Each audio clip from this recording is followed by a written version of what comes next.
L'hospitalité fait partie intégrante de la tradition monastique. La règle de saint Benoît précise même que les hôtes doivent être accueillis comme le Christ lui-même. Pour comprendre la façon dont se vit l'hospitalité, je suis allé interroger frère Jérôme, le tout nouveau frère hôtelier de l'abbaye cistercienne d'Aiguebel, fondée au XIIe siècle. Situé dans le département de la Drôme, le monastère dispose d'une hôtellerie qui peut accueillir jusqu'à 25 personnes. Je suis Gilles Donada, journaliste à la Croix. Dans ce podcast, nous poussons la porte d'un monastère à la rencontre d'un moine ou d'une moniale qui témoigne de son aventure spirituelle. Vous écoutez la 2e saison de Croire, Vie de moine.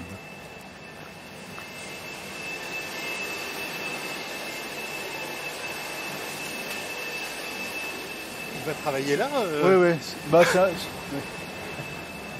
C'est un jeune Allemand qui est arrivé, qui a fini ses études, puis qui se demande ce qu'il va faire ensuite. Qui nous est arrivé sans tambour ni trompette hier, puis il veut travailler. Donc, il n'avait pas prévenu? Il a prévenu au dernier moment. Ouais. D'accord. Puis bon, apparemment, il n'est pas spécialement branché sur les choses religieuses, mais bon, s'il trouve son bonheur ici. Et donc là, il va travailler à l'atelier de mise en bouteille, c'est ça? Ouais. Il fait extrêmement chaud dans cet atelier. Oui. Je l'ai prévenu. C'est pour ça qu'il s'est mis en short. D'accord. Et les rencontres que j'ai pu faire jusqu'à maintenant, donc très très diverses, où les personnes me parlent d'un tas de choses, vraiment de tout. Il y a des gens qui sont passés par le coma, des gens qui comprennent plus le monde dans lequel ils vivent, des gens qui se posent des questions sur l'Église, qui comprennent pas ce que c'est que cette institution un peu bizarre. Donc d'autres qui veulent retrouver la foi de leur enfance, une dame qui s'arrache les cheveux de ce qui se passe dans sa paroisse, qui sait plus ce qu'elle doit faire. Donc un tas de situations vraiment très très compliquées, des personnes qui arrivent aussi, comme je vous le disais, presque en miettes, qui viennent ici, en fait c'est leur dernière bouée de sauvetage en quelque sorte. Déjà pour l'hôtellerie, qui est bien isolé du monastère, comme vous l'avez vu, même par la route, il faut passer par... Vous êtes garé en bas, vous? Oui. Ouais, donc par la route, il faut prendre la route qui continue de monter. Donc on arrive par au-dessus, là, et donc on est très en hauteur par rapport au monastère, parce qu'on voit d'ici, on voit juste le dessus des toits. Ça, on voit aucune fenêtre. Donc, puis alors ça, vraiment, la perspective derrière, je trouve ça splendide, là, les différents plans de forêt. Puis le ciel au bout, là, je trouve ça vraiment très beau. Et donc l'hôtellerie, elle est du 19e, donc un bâtiment récent qui s'intègre assez bien quand même par rapport à l'ensemble du 12e. Mais c'est récent et donc elle a été complètement refaite dans les années 2010, quelque chose comme ça. J'ai toujours été très impressionné par ce que saint Benoît demande. Il dit qu'on accueillera les autres comme le Christ en personne. C'est l'abbé qui viendra, donc on leur lave les pieds, on leur lit l'écriture, l'abbé doit manger avec eux. Donc je ne sais pas combien d'autres il recevait à l'époque de saint Benoît, mais donc ça me paraît disproportionné, impraticable, tellement c'est exigeant.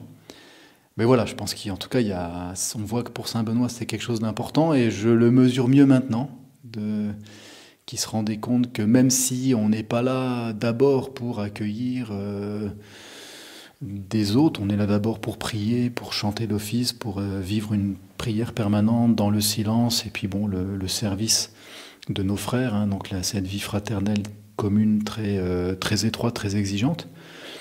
C'est ça d'abord notre vocation, et bon, évidemment ça rayonne sur l'extérieur, donc ça attire donc les personnes qui vivent dans le monde et qui souhaitent partager quelque chose de notre vie.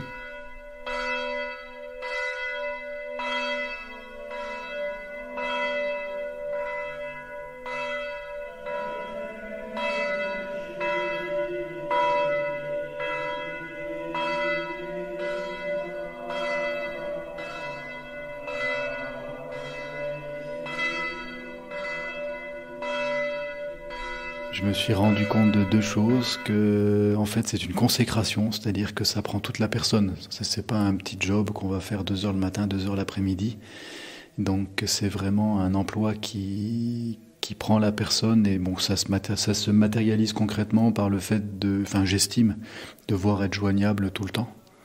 Donc par téléphone, parce qu'il y avait beaucoup de personnes qui cherchaient à contacter et qui ça tombait dans le vide, il n'y avait pas de réponse ou il n'y avait pas de réponse au message. Donc je pense que la première politesse, c'est que les gens qui s'adressent à nous puissent avoir une réponse, et si possible rapide. Donc voilà, le souci d'être joignable.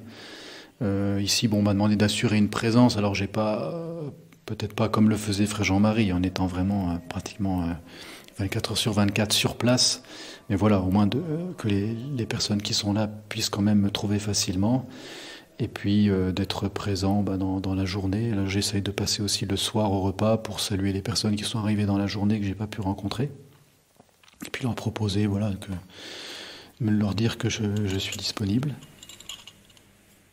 Et puis en fait c'est pareil, je m'y attendais pas non plus, mais c'est une autre manière que je ne connaissais pas de servir notre Seigneur, donc de servir Jésus, qui est très profonde et très inattendue aussi pour moi. Donc dans les rencontres, il y a vraiment, je crois que derrière chaque personne, il y a quelque chose de Dieu, il y a un dessein de Dieu pour elle aujourd'hui, ici avec Belle. Et j'essaye de me mettre au service de ce dessein de Dieu, suivant qui est la personne, d'où elle vient, quelle est son histoire et ce qu'elle peut attendre, même sans le savoir, un peu de son séjour.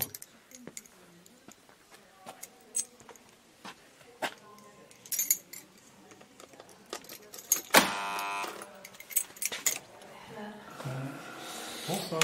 Bonsoir. Merci Portier.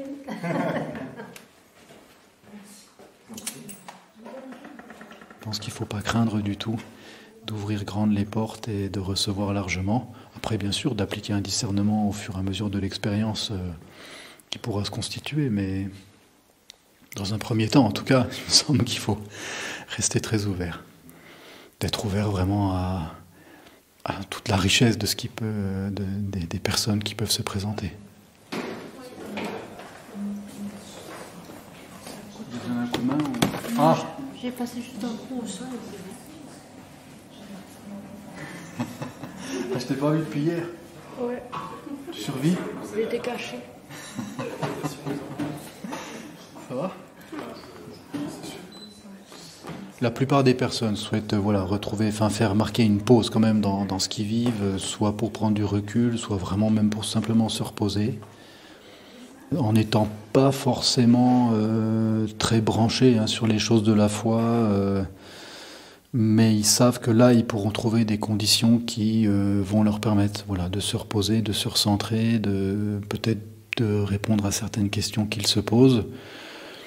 Mais c'est vrai que de la part du moine, probablement que les personnes attendent justement un certain état d'esprit, même celles qui ne sollicitent pas forcément un entretien, mais au moins un certain état d'esprit, une certaine ouverture, une certaine manière d'accueillir.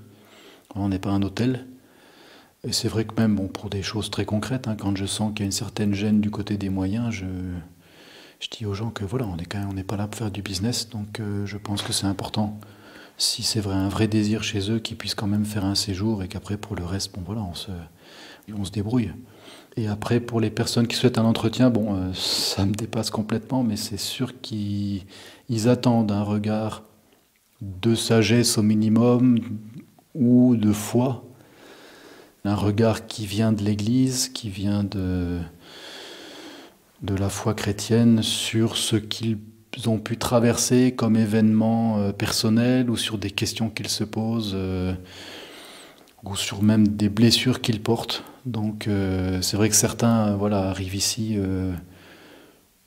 avec des poids énormes ou une absence complète de perspective pour la suite. Il y a une sorte d'échec complet sur tout ce qu'ils ont pu vivre jusque-là. Et puis donc d'autres qui veulent partager aussi ce qu'ils vivent, tout simplement, pouvoir parler de certaines expériences, puis avoir un autre regard sur ce qu'ils ont pu vivre. Et dans ces entretiens, l'expérience que je peux en avoir jusque-là, c'est que la personne Donc bon, j'écoute, hein, donc raconte un peu ce qu'il a besoin de raconter. Au bout d'un certain temps, je me dis mince, il va falloir, enfin, il attend quelque chose, donc bon, qu'est-ce que je vais bien pouvoir apporter à cette personne? Et puis il y a un moment où la personne s'arrête de parler parce qu'il a fini d'exposer ce qu'il voulait dire. Et à ce moment-là, je ne sais pas du tout quoi répondre. Et donc bon, je me dis, Seigneur, fais quelque chose. Parce que vraiment là, je sais pas. Et ce qui est curieux, hein, vraiment curieux, c'est que à ce moment-là, donc j'ai 2-3 idées qui, des fois même que j'apprends moi-même, enfin que je découvre moi-même, qui me permettent peut-être d'apporter un éclairage, mais les personnes souvent me remercient parce que disent que ce que je leur apporte les rejoignent et les touche. Et j'apprends moi-même, de cette façon je m'écoute moi-même en leur parlant, en essayant de comprendre ce que je dis. Enfin, je caricature un tout petit peu, mais j'en suis pas très loin. Donc il y a une grâce particulière certainement, parce que ça me dépasse.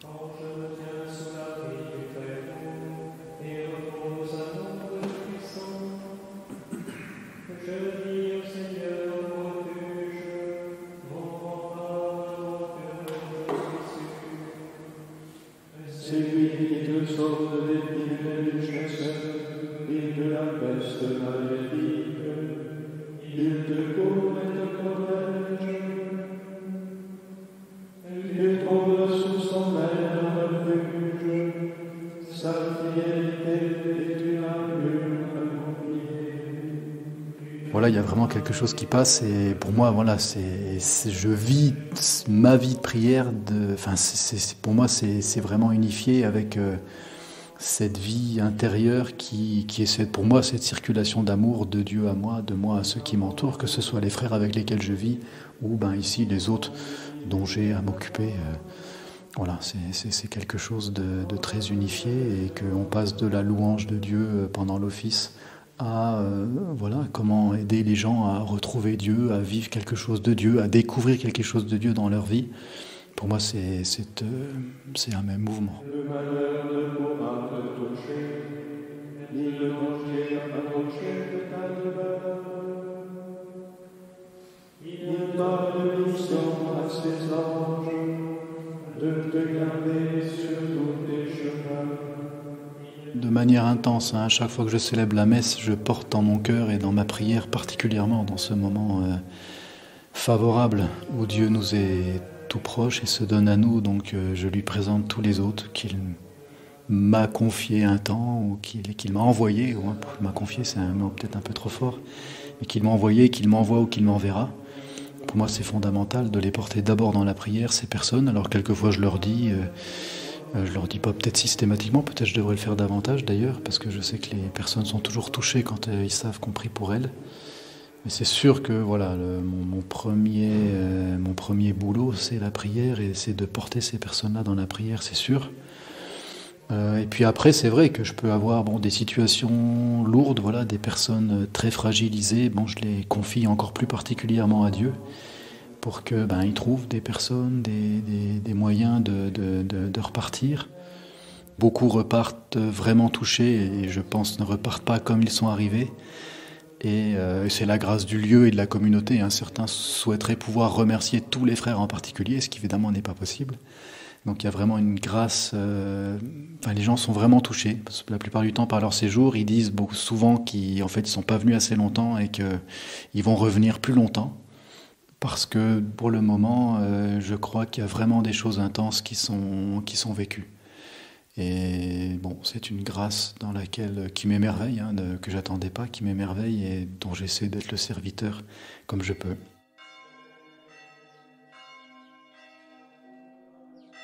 Nous voici arrivés au terme du 2e épisode de Vie de moine.